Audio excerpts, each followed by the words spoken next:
তাহলে কি যুক্তরাষ্ট্রের পরবর্তী টার্গেট ইরান?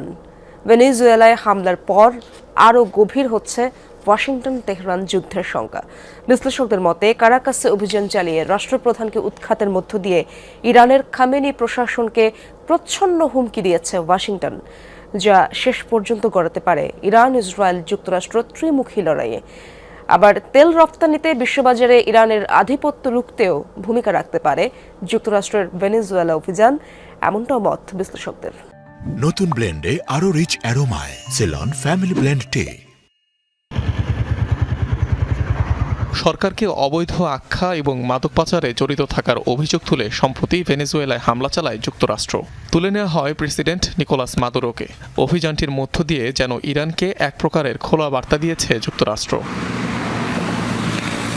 ভেনেজুয়েলায় অভিযান আর ইরানের জন্য প্রচ্ছন্ন হুমকি। প্রেক্ষাপট বিবেচনা করলে দুটি আলাদা বিষয় মনে হতে পারে, কিন্তু বিশ্লেষকদের দাবি স্বাধীন সার্বভৌম কোনো দেশে হামলা চালিয়ে সে দেশেরই প্রেসিডেন্টকে তুলে নেওয়ার ঘটনা ইরানের সাথে যুদ্ধের সংখ্যা আরও বাড়িয়ে দিচ্ছে। এমনটা করার ইঙ্গিতও দিয়েছেন মার্কিন প্রেসিডেন্ট ডোনাল্ড ট্রাম্প। বেশ কয়েকজন ইসরায়েলি রাজনীতিবিদ ভেনেজুয়েলায় হামলার উদাহরণ টেনে ইরানকে সতর্কতাও দিয়েছেন। আবার সম্প্রতি নেতানিয়াহুর সঙ্গে বৈঠকের পরও ইরানের বিরুদ্ধে নতুন হামলার হুমকি দেন ডোনাল্ড ট্রাম্প। এক ধরনের নতুন আইনহীনতা পরিস্থিতিকে আরও অস্থিতিশীল করে তুলেছে এবং যুদ্ধের আশঙ্কা বাড়িয়ে তুলছে। ট্রাম্প যদি নিশানাভিত্তিক হস্তক্ষেপের মাধ্যমে শাসন ব্যবস্থা পরিবর্তনের ধারণায় মুগ্ধ হয়ে পড়েন কিংবা একই ধরনের পদক্ষেপের জন্য নেতানিয়াহুকে যুক্তরাষ্ট্র আনুষ্ঠানিক সমর্থন দেয়, তাহলে ইরানের বিরুদ্ধে নতুন করে যুদ্ধের জন্য চাপ দেওয়া ব্যক্তিদের অনেকে উৎসাহিত হবেন। মাদুরোকে তুলে নেওয়ার ঘটনা কেন্দ্র করে ইরানের আগাম সামরিক তৎপরতার শঙ্কাও উড়িয়ে দেওয়া যাচ্ছে না। শঙ্কা ওয়াশিংটন বা তেল আবিবের আগেই হামলা চালাতে পারে তেহরান।